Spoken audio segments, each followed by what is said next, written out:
So many people have a mentality that starting a business requires a lot of money. And so many people think that if you don't have over 1 million Ugandan shilling, 2 million, 5 million, 10 million, you won't start any business. That is a very wrong mentality. Starting a business does not actually require any money. Starting a business, it comes right from your brains. Starting a business comes from an idea. It is very, very dangerous to start preparing for a wedding when you don't have the bride. It's very dangerous. You have to first look for the bride, talk to her, agree, talk to her parents, then you can start the arrangements of the wedding.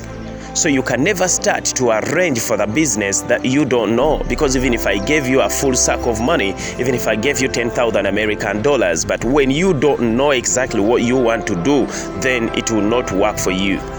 So start looking for the money when you don't know what you want to do with that money is the biggest mistake so many people are doing, especially in Africa.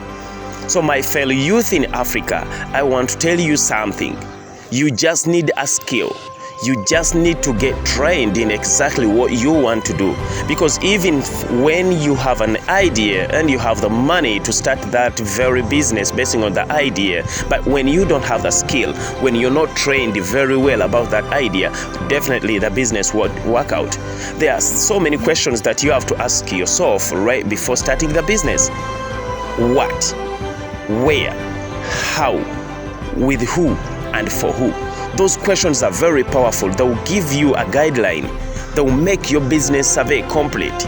You will know exactly where to put the business, why you should put the business there, and how do you want the business to be. Because there are some areas where they don't need a bigger business. They need something small, based on the nature, the economic nature of the people of that particular area. So make sure you don't put a wrong wine in a right bottle. Because if you bring a very, very big shop in an area where there are few people, they will not be in position to support that business. So if you want to do business very well, generate your idea. Start building on your idea. Make a research about your idea. Try to ask people in an area where you want to put that business and see whether they really need it. Because there is what we call open system. They either need it or they don't need it.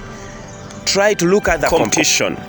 The competition gives you a pace at which you can be able to run your business. It is very, very okay to start a business where it has been started before. That's a clear evidence that the people of that particular area are familiar with that kind of business. Therefore, you're going to run around with the skills. In business, learn one thing. We don't keep competing for clients, but clients compete for us. People are always there to receive what is better for them. You can bring a business in a particular area where there are 4 more businesses of the same nature, but people will vacate from the rest and come to you just because you've brought a new skill. Make sure that your business is your business. Make sure your business is organized. Make sure you have the skills, you have the customer care, you have the customer service that's really, really wanted by the people of that particular area. Try to relate with them. They will love it, they will respect it, and they will buy from you. Try to solve their problem. The most interesting part of the business is that you don't have to make a shopping list by yourself based on your own interests, but the clients themselves will have to let you know what they want, and that's what you should bring. That is wonderful. Remember, go to our YouTube channel, put in Coach Fred Uganda, search and give us a subscription. Give us just a subscription, give us a thumb for these kinds of trainings. So I want to empower my fellow youth in Africa to be able to create a living, to have a skill in business, to at least post-COVID-19 make sure that each of the youth in Africa has gotten some business, some income generating project to be able to move in life. So many things have changed, but we have to work very, very hard to make sure we change our situations. We are not going to keep crying because complaining does not pay anything and no one is going to save us, but it's you to save yourself from the situation that you are in and you are directly responsible for.